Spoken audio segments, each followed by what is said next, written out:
Yang keempat yang akan kita capai di bulan suci Ramadan ini adalah ghayatut taubah, sebenar-benar taubat. Maka Allah Subhanahu wa taala membagi 3 fase.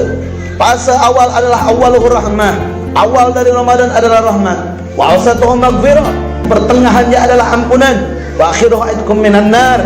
Dan akhir dari Ramadan ini adalah pembebasan dari siksa api neraka. Dan dalam fase-fase ini ada fase pengampunan. Dalam hadis Nabi Muhammad SAW menyampaikan, "Man shoma Ramadana imanan wa ihtisaban, ghufira lahu ma taqaddama min dambi wa fi riwayatin wa ma ta'akhkhar."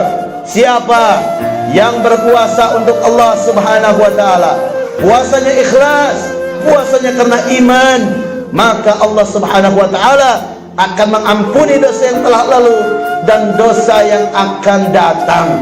Inilah ghayatut taubah, sebenar-benar taubat.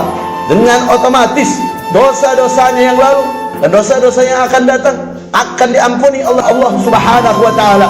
Ketika dia benar dalam puasanya, maka tidaklah dia melewati bulan suci Ramadan kecuali Allah Subhanahu wa taala menghapus dosa-dosanya tanpa ada sisa sedikit pun. Qayyami waladat ummuh. Dalam riwayat lain, dia akan menggapai bulan Syawal nanti dengan kondisi seperti bayi yang baru lahir. Inilah ketika seseorang betul dalam puasanya.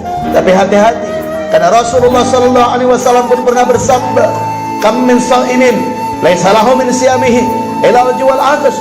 Banyak orang yang berpuasa tapi tidak mendapat pahala, tapi tidak mendapat ampunan, tapi dia tidak mendapat rahmat, hanya mendapat lapar dan haus. Kenapa demikian?